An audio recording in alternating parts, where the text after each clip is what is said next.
So today we will have a talk with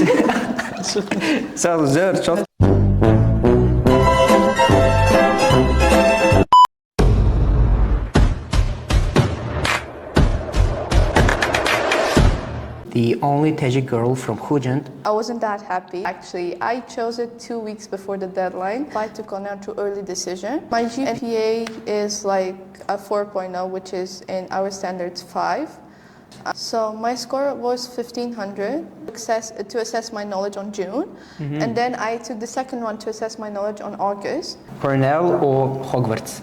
Magic is haram. New York City or Khujand streets? As much as I'm patriotic, NYC has better opportunity. Favorite time of day to study? I don't have a favorite time. Whenever I'm free, it's best when you don't have anything else. One word to describe US college admissions. Stressful, yeah. Not Cornell, then where? MIT. So today we will have a talk with the only Tajik girl from Khujand, which was accepted to Cornell University this year. And Cornell is one of the most prestigious universities in the world, and it is one of the 8 Ivy League universities as well. So it is Nodira Islamova. Congratulations to you. Nodira. Thank you. So today we'll talk about it, how she did it. So the first question is, what was your reaction when you saw the acceptance letter from Cornell? How it was, where it was, and what you felt at that time? Well, share your vibes. The funny thing about this is that you had to upload an additional financial aid document that I wasn't aware about. So when I actually opened the letter, I wasn't that happy because I didn't know what was my financial aid decision was. So I didn't feel happiness not until I registered and registered for the interview. And I opened it with a couple of my friends. So it was available by 5 a.m. I think. And even though I woke up earlier, I waited for them. And I was happy, but then again, there were some problems with financial aid, I-20, visa interview. So, yeah. So hopefully you have your reason now. No, I don't. You don't have? I registered for in a month, I haven't. Okay. So it was with your friends, and have you recorded it?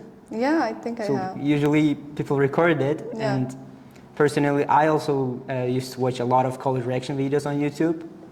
So, okay. So actually, when did the idea of studying in the US or maybe getting into some top university came into your mind? And was it your dream from the beginning, or just you decided it simultaneously? So I wanted to study in the US ever since the 7th grade. My choice was either between USA and China, but because I grew up on American TV, I thought that US was a better choice for that. I chose Cornell recently, actually. I chose it 2 weeks before the deadline because at first I wanted to apply to a different Ivy school, but then there were some problems with the way that university handled the protesters for Palestine. That is why I sort of thought it was, they handled it awfully. That is why I decided that it was better to apply to Cornell. And then I saw the ranking of engineering, which was higher than most of the Ivy League schools. So I thought that was a better choice. Yeah. Also, as far as I know, the Cornell is the top engineering school in the US, the first one? Not the first one. Not the first one? We have MIT and Harvard, but I think after that. Okay, great. So what about other options? Were you interested in maybe, have you even considered other options like studying in Russia or in Europe? Yeah. Because the kind of safety, everyone should have it. If we were to count the letters of the alphabet, I came as far as to have a plan K. I made sure that I thought of everything, but I didn't actually apply to any foreign universities because I applied to Cornell through early decision, and so I applied only to Cornell and some of the safety and target schools for early action. So I applied to was it 5 schools or 6 schools in total for early decision and early action. And I didn't have time to apply for others because I was accepted through early decision. So you got into Cornell To early decision. Early decision. So you applied early decision to Yes. Cornell.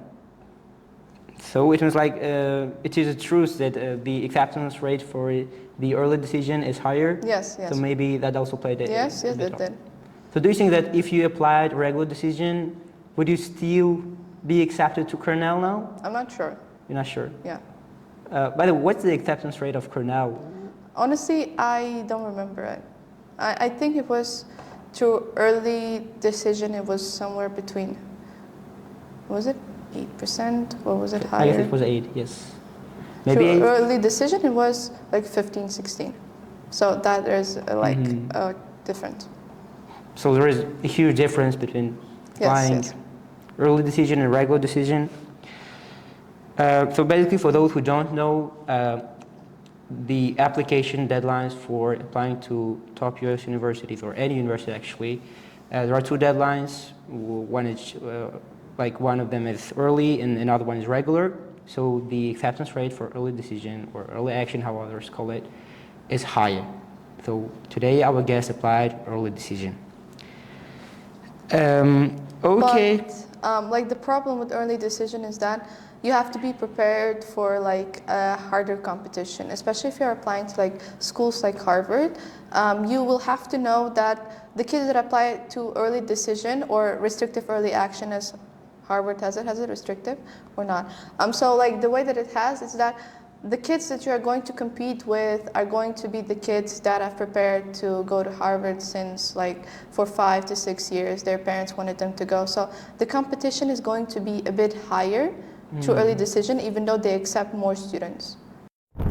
They say that early decision is, or restrictive early action, as most of the IVs have it, it is like, the thing is that the competition is going to be with students that have prepared for it for as long as they wanted to go to a university. Their parents wanted them to go, they prepared since they were kids. So applying early has also its like, its cons too. Yeah. So can you name some specific university in Russia, not in US, which you also applied to? I didn't apply, as I said, I wanted to apply to different schools, but because European and Russian universities have later deadlines, I first thought of applying to early decision and early action to some schools. And if I don't get in to my desired one from them, then I would have applied to regular decision and to like European and other schools. Okay, so you got a decision about Cornell in January, I guess? December. In December? December 13th, was it? December 13th, and after that, okay, so after that you Yeah. had not to apply further to other universities because Yes, as you yes. said it was later. Even though I think it was wrong, considering that I didn't have my financial aid decision yet, so I think that I should have applied to regular decisions to some schools if I didn't get enough aid. But hopefully it worked out, but still, it wasn't like... I guess getting accepted early is like kind of really... The relief, it's a relief. a huge relief. Yeah. So you got accepted, you already know where you're going to study in December, and the rest of your year you're going to spend in how you want. Visa, other stuff. So we're going to talk about that. So that was, Yeah. I think that was a huge challenge on your way, but okay, let's talk about that later. So, okay, as we know, there is a common strategy, like anytime a student is doing his college list, everyone like divides it to 3 parts. The first one is safety, then target, then rich universities. Kind of they divide it to these 3 parts. So that is a common strategy. Do you follow this strategy, or you just in your list you had just top universities and you hadn't any kind of mid-level universities, or you also had? Honestly, the thing was that before opening my decision, I was 80% sure I was rejected because I couldn't believe that I would get in. So I would say that consisting your list purely on like IVs or like any other top schools is a bit wrong, because you don't know. The college admission process can be unfair. I mean, you wouldn't know unfair? where you It would... can be unfair? Yes, it can be really unfair. I would say that following the target and safeties is a really good way. I specifically divided it to two parts, to like early and then regular. I applied early to reach target safeties, and then if I didn't get in to my desired ones, I would have applied to regular reach target safety. So I divided into two and then followed the list. So which other Ivy you had in your college list? I wanted to apply to almost all of them. So you applied to 8 Ivy League schools? No, I didn't apply to early irregular decision, remember? To early decision you can I'm apply always forgetting to, about that. Yeah. Okay, so early decision you applied only to Cornell from Yes, Ivies? yes. Great. And by the way, what were the other universities you applied early? You said it was about I 6? applied to University of Miami. I applied to University of Chicago. I applied to Union College. Yeah. So why? Why Union College? Why Miami? Miami was somewhere between like target and safety, and Union was a safety. Chicago was also sort of a reach school, so I just wanted to make sure that I had everything through like early.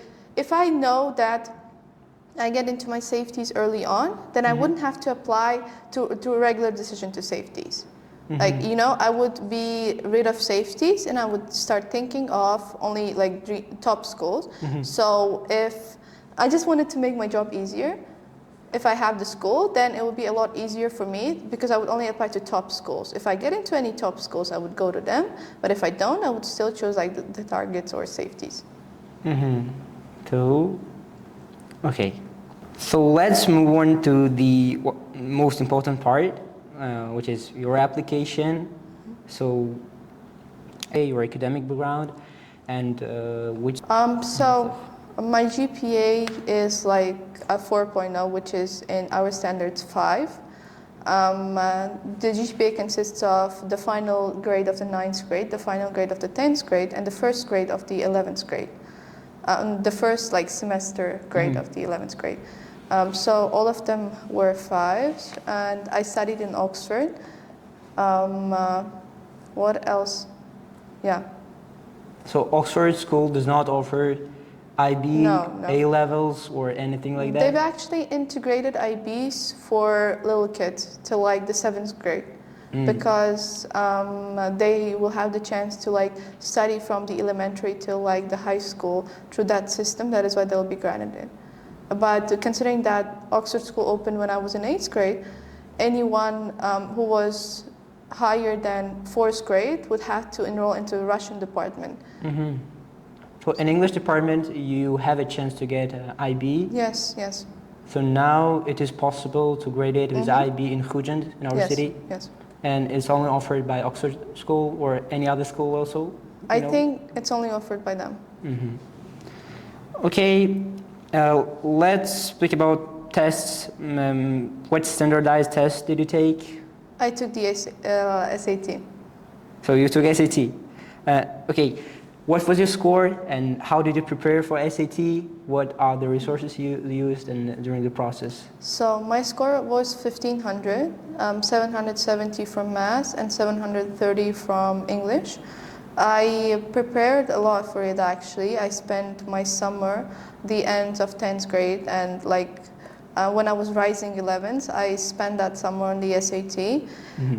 We didn't have much centers here in Tajikistan, so I had to move to Tashkent to study. I studied in SAT Tashkent, and I had like By the way, we are not advertising SAT Tashkent, if someone notices that. Yeah. So I took the exam on August 24th. Okay, so you said you spent the whole summer between 10th and 11th grade for SAT preparation? Not only SAT, but yeah, SAT was like the main part of it. Main part. Before that, have you dedicated like some part of your time for SAT, like in 10th grade during the academic year or before? No, that is my mistake. That is actually my aunt's mistake. I wanted to start studying SAT in like December, but she said it was too early. And then I was just like, it was my second SAT exam. I took the first one to assess my knowledge on June, and then I took the second one to assess my knowledge on August. And so if I wouldn't have been on time for August 1, then I wouldn't know how the whole admission process would go for me. So I would say that the earlier you can, it's the better, like, to study. So, but all in all, it is enough to have just one summer, 3 months for preparation. You can still manage to get a good score, which is 1500 plus. That depends. Like, I would say that if your math level is good and your English is good, then 3 months or even less are quite enough to have a good score for the SAT. But then if your knowledge isn't up for like the SAT preparation and you're still on the like pre-SAT level, I would say that it would take about like 6 months to make sure that you score a good score. So you said you had 2 trials, the first one in June, and what was your score? The first score was 1340, 690 on math and 650 on English. 1340. So there is a difference like 160 points difference between the first trial and the second trial, and just in these 2 months you could increase your score by. Depends on what is your like studying strategy, but I think that it is quite possible. So what was the strategy? The strategy that the center offered. So you like studied. They give the homeworks, tasks, and stuff, and then just follow them. So it's completely the merit of SAT Tashkent. So you think I would say so. It is contribution of SAT Tashkent, like absolutely? I would definitely say so. So can you tell more about SAT Tashkent? Like SAT Tashkent is an organization in Uzbekistan that operates in Tashkent. That is for the SAT. They offer both online and offline courses. And at first I wanted to study online, and I did for like a week or 2. But then it was uncomfortable because you wouldn't be that focused as you would with offline. So I switched off to offline. What else can I say? So you lived in Tashkent for a definite period of time. So okay. So you mean that studying online is still not that effective? That depends on your attention span. In comparison with the offline? That depends on your attention span and your dedication. Discipline and further. Yes, because I'm sorry, but I would actually turn off the camera to do something else. I mean, everyone does. Yeah. Okay. So what about the resources? So you already said that your resources were like provided by SAT Tashkent, but maybe have you had any self-studying routine? Like some people prefer to study with Khan Academy. Khan Academy was so helpful to math. Really? SAT Tashkent integrates Khan Academy too into their math courses. I mean, Khan Academy is. I spent a lot of time perfecting, like having the 100% on math, and it definitely paid off because it is so good.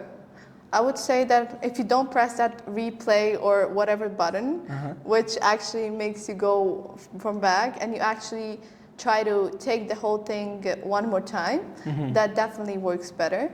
And it provides a detailed explanation, good exercises and stuff. So yeah, I would say it's great. So you recommend Khan Academy? Yeah, I would definitely recommend it.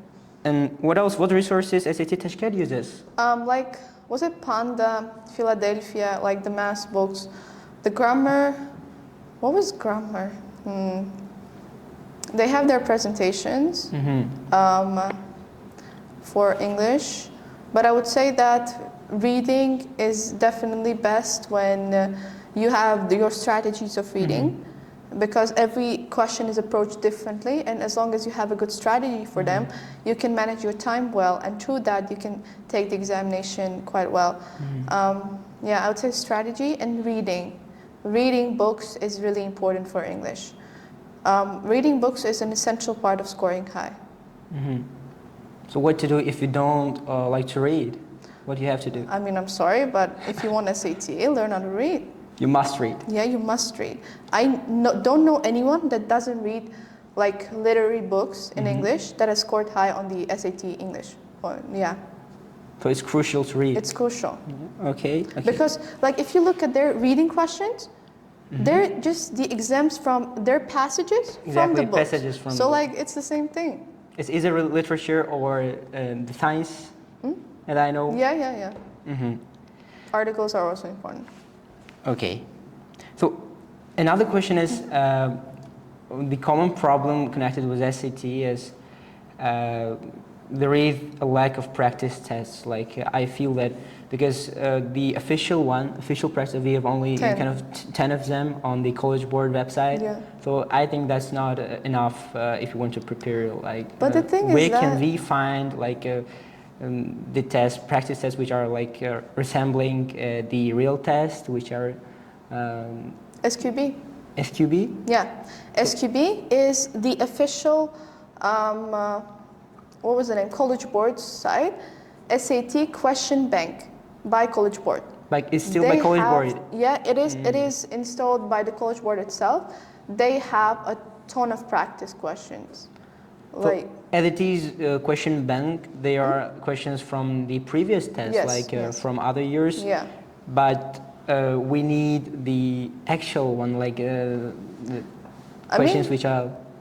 I mean the question. If say the March exam passes, in a month or two they'll integrate the questions to the SQB, and I mean they think Really? that they have examples of the questions that are not in any of the test itself, but they've included it just because they want to use like practice and stuff.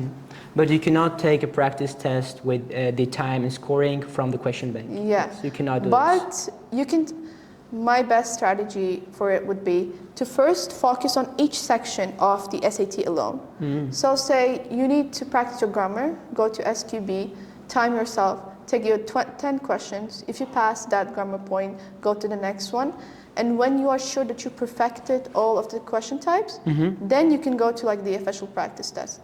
You can take the first practice test to assess your knowledge, and then, but I wouldn't recommend it. The first practice test is actually an old one. And so the thing has changed a bit. Since February 2025, the SAT has changed a bit, and the up-to-date practice tests are 7, 8, 9, and 10. Okay.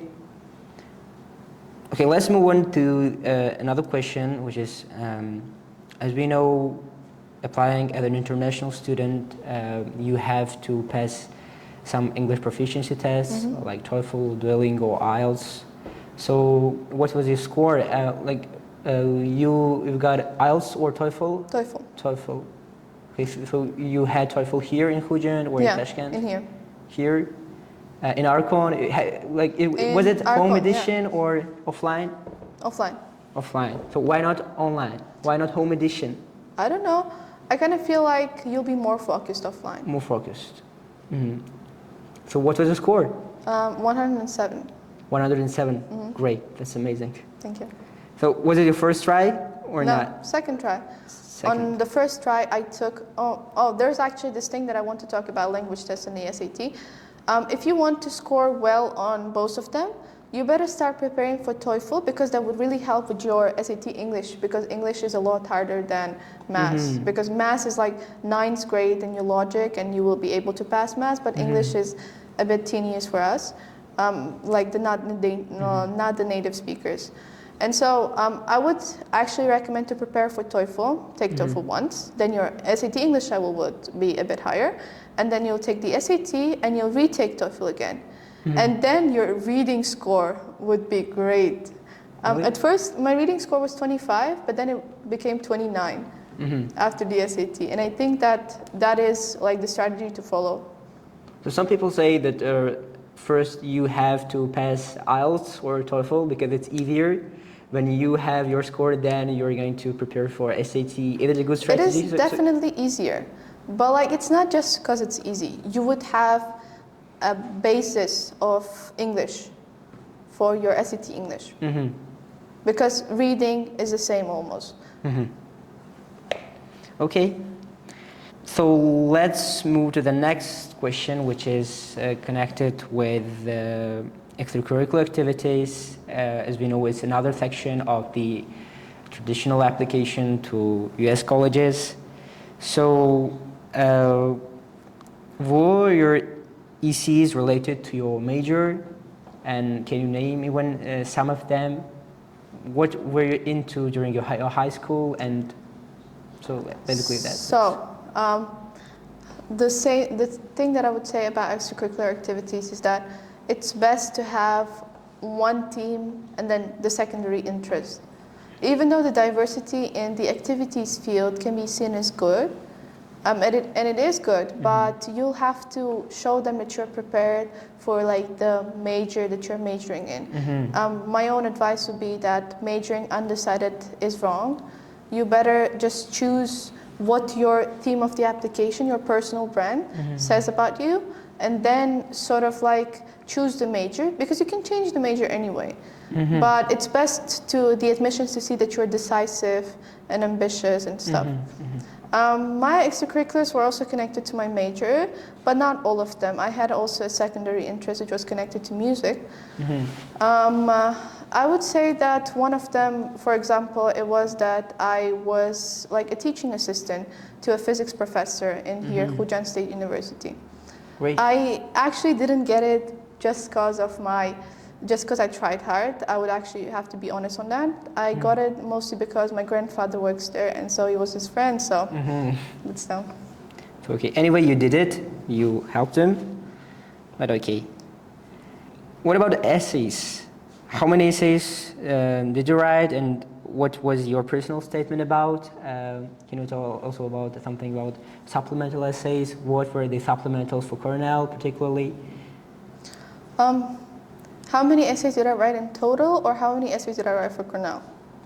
So both of them. In total, I'm not sure. Honestly, I don't remember. But for Cornell, with my personal statement and the supplemental essays, I think there were 7 of them. 2 short ones. I mean 3 short ones. And the rest. The short one is 250 word or? No, the short one is 100 words. 100? 3 100 words. Is it enough? Can you say even something in 100? Oh, I mean, it's better than Brown. Brown Really? has an essay that consists of 3 words. 3 words? 3 words. Is it essay even? No, I'm not sure. It's a sentence. Okay. 100 words is definitely not enough. But I would say that it can be manageable because there are many of them. You can say what you wanted on that one to the next one that is probably somehow connected. Or you can showcase what you wanted to say in the additional information section or like the other parts of your application. The additional information section is definitely reserved for your honors, the honors that you want to still list, but they will have to be matching your 5 honors too, because if you will choose like a lower one, it won't be that good. And your extracurriculars, same thing about some of the situations that happen, I would say, that you think are important noting. What was I saying? What was the question? Personal statement. Personal statement, so my personal statement was to the first prompt of Common App, which was to describe your background, interest, and stuff. I wrote it about my love for like notebooks, the way that I like to question things. Yeah, I think it was mostly about that. I started my personal statement with the word "I am an addict." Yeah, Really? Yeah. That's a cool story. So how long it took for you to write your essay? So when it was ready, after how many months?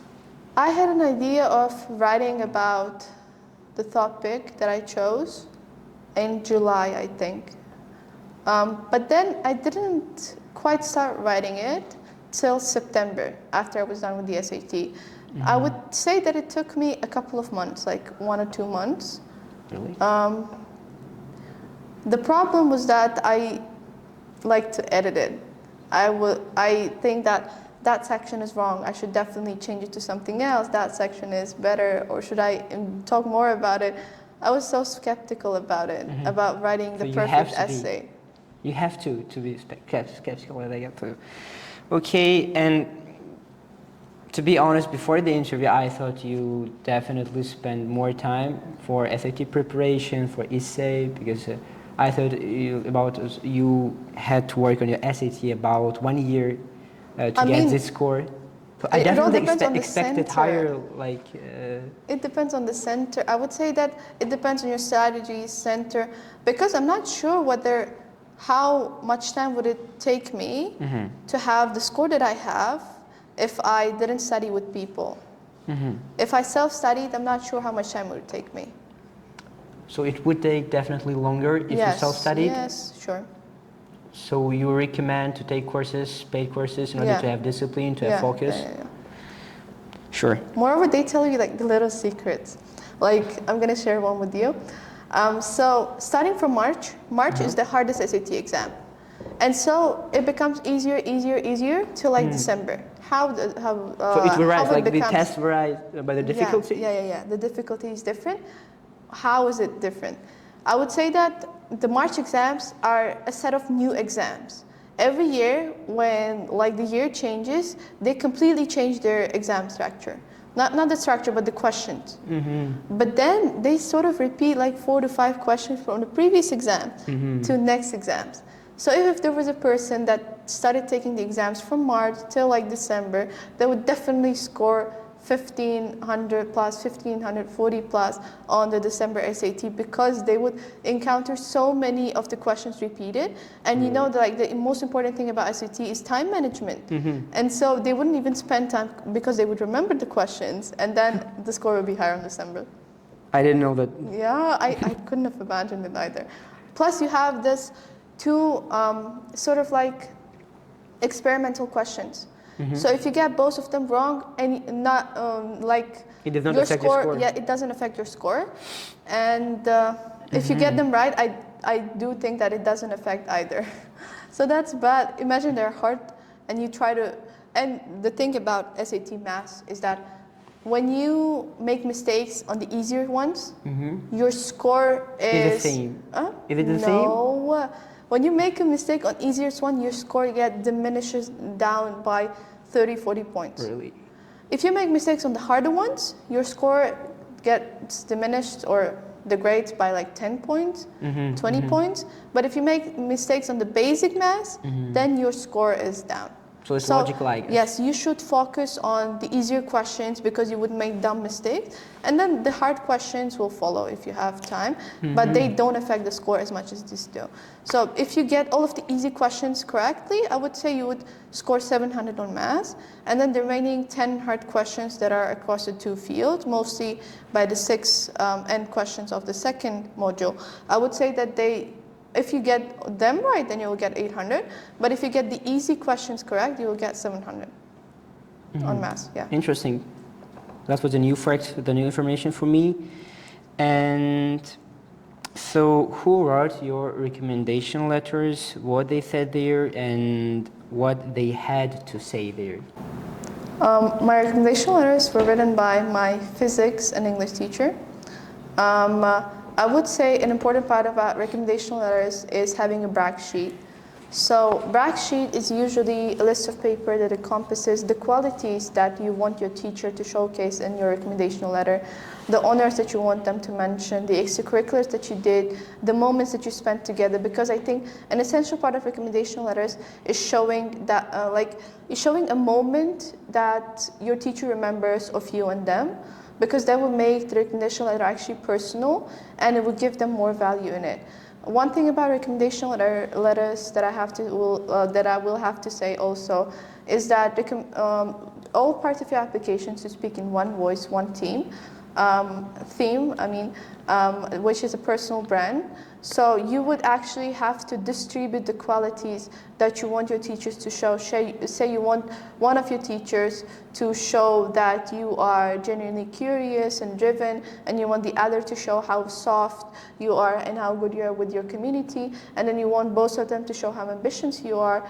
Then that'll be like, you'll have to think through what qualities you want to show to universities, because your recommendation letters are one of the only ways to get an outlook of your personality, something that they will hear not from you. Okay, so after you've got your essays ready, after your scores were out and your recommendations were ready, you had to compile all these components in one application, and you submitted it through Common App, yeah. or via the portal of the website which university has? I would definitely say that submitting to Common App is a lot more convenient. At the same time, there are some universities that do require you to submit through like the application itself, application portal, like the MIT, UCLA, UC Berkeley and stuff. They are But not if you included in can, Common App, yes. So they are not included in Common App. yes. But if you can, Common App is a lot more convenient because you can sort of like, you won't have to answer to 20 additional questions from the application portal. Everything you won't have to write everything down if you're applying to many schools. So it's like one easier way of applying. So are there any advantages of applying through the website of the university? Because I think one advantage is you can have different personal statements for each university if you apply from the portal. There is this thing too, but like, I'm not sure. That all depends on the number of applications that you want to submit. If it's bigger than like 15, definitely Common App is better. But if it's like 5, 6, then application portal can be a lot convenient. Okay. So were there any people, organizations that played a role in your application? And we know that you were the part of Education USA CPC College program. Club, College Club, okay. And what was their contribution? And can you tell about that? They taught me a lot about financial aid. One of the best things about CPC is the community. I definitely have to say that the connection that you gain with those people is really great.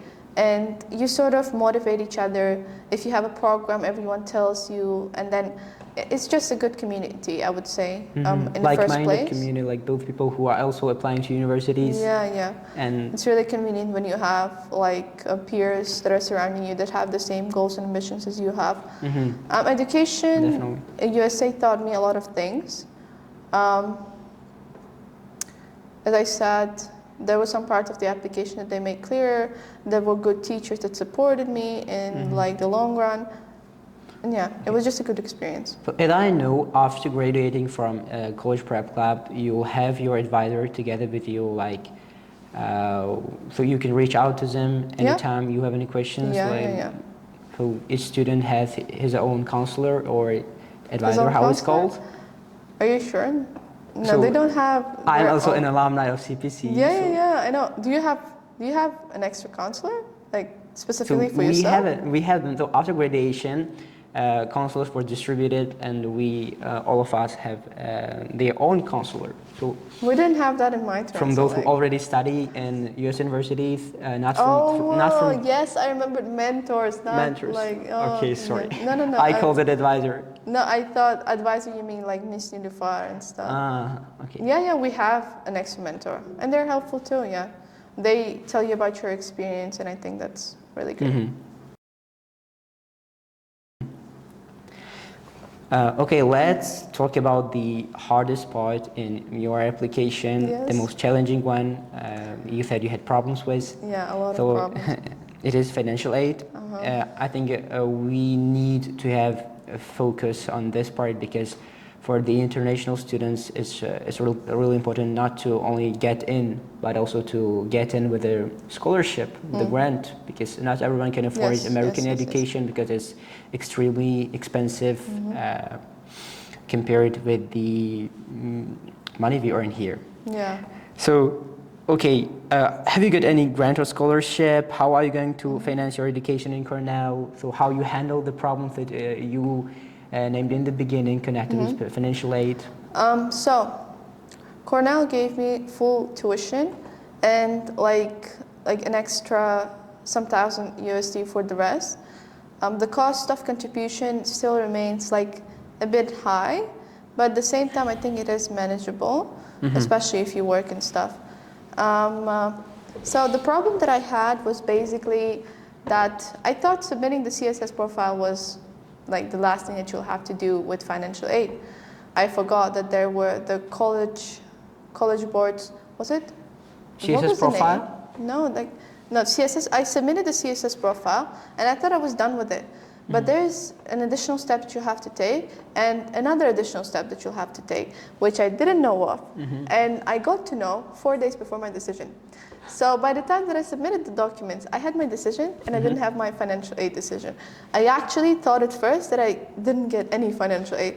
I was so worried, like, what am I going to do? But then it appears that with the documents that I've submitted, and like we went back and forth for months, I think. I submitted the documents first. They said that we need something else and then something else. And then they gave me the decision. But it appears that I made a mistake in the CSS profile because I wrote one number twice. Then I had to, oh God, then I had to write it in. It was something else. It was really a stressful process. And I think that I'm grateful for the scholarship that I have now. But getting it was really hard.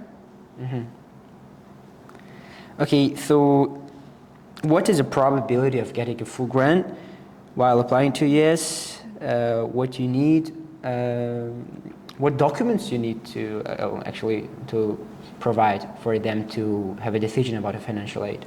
Oh, I had a pack of documents like this. Yeah, there were a lot of them. So is it realistic to get a full grant? I would say that it is. But it all depends on what you consider to be a full grant.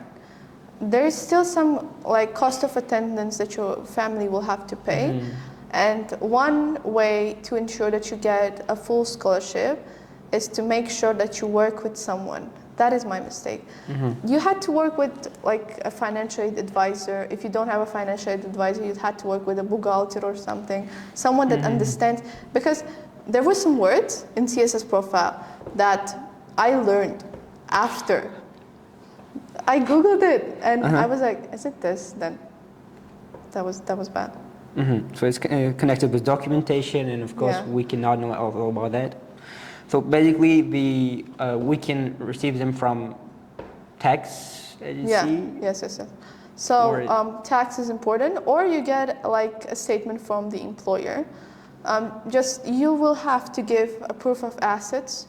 A proof of if you have any business, a proof of that. They will ask about your dividends, about your investment, about how much you spend on hygiene, how much you spend on transportation.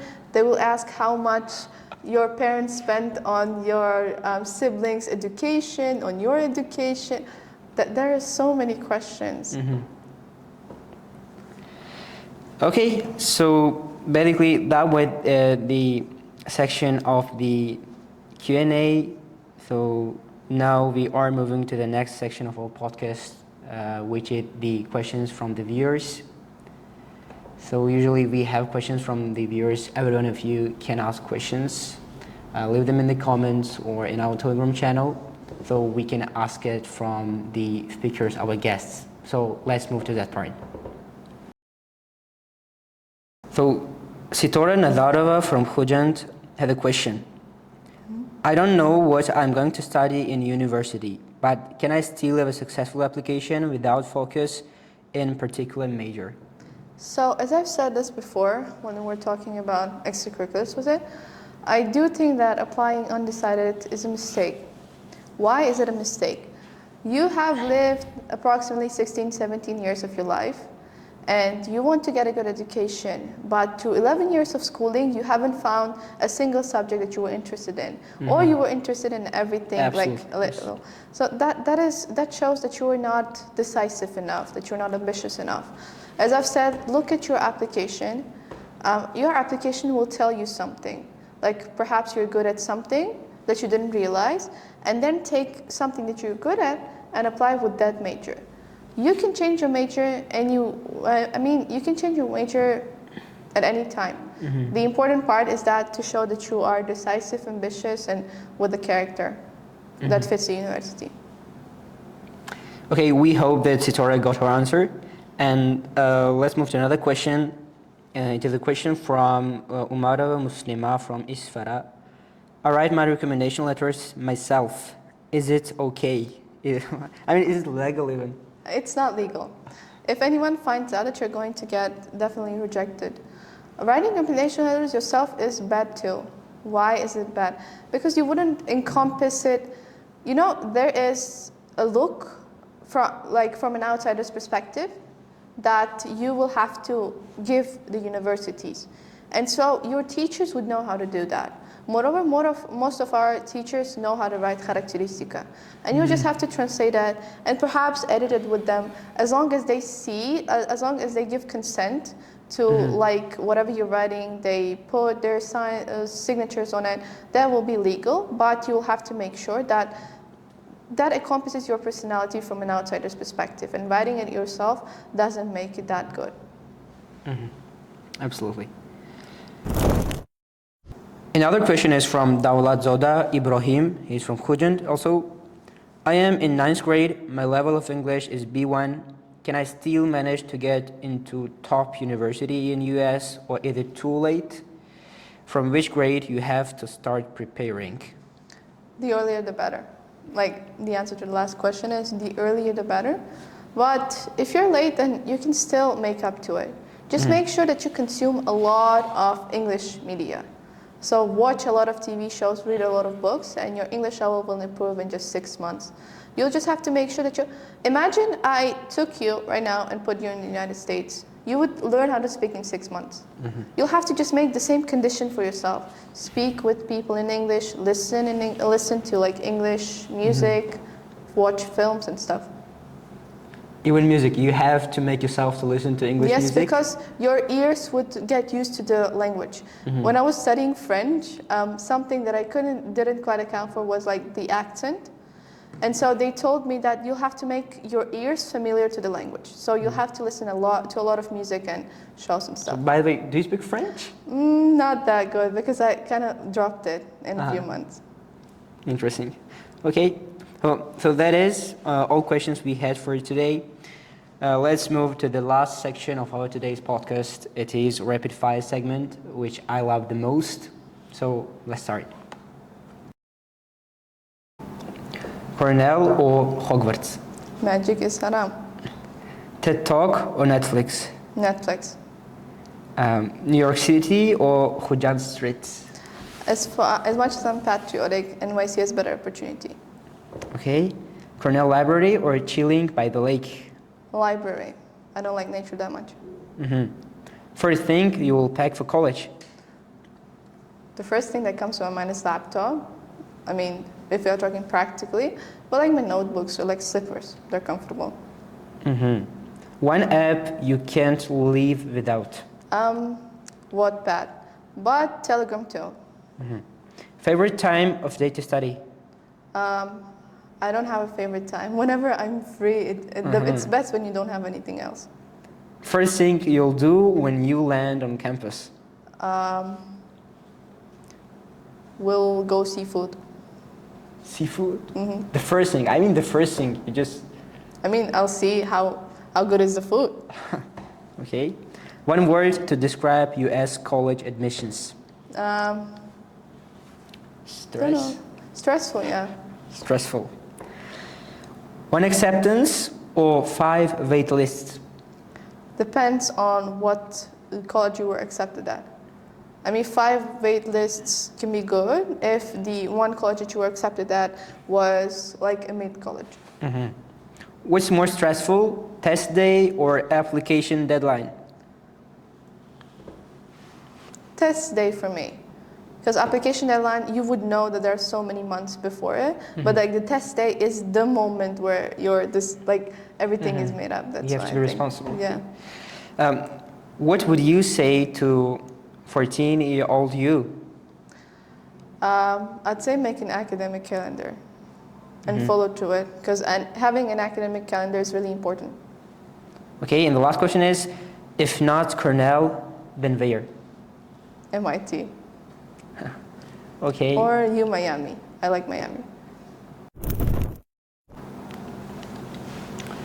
So here at UniTalk podcast, we have a tradition. Each time we have a new speaker, that speaker in the end should nominate another speaker for the next episode. So whom would you recommend as our next speaker? I'd definitely say that I'd recommend Mastura. She is my classmate who got into UWC. Okay, sure. I hope she agrees, and we will have Mastura in the next episode, and we will talk about UWC. Stay tuned. The only Tajik girl from Khujand. I wasn't that happy. Actually, I chose it 2 weeks before the deadline. Quite a decision. My GPA is like a 4.0, which is the lowest standard is 5. So my score was 50.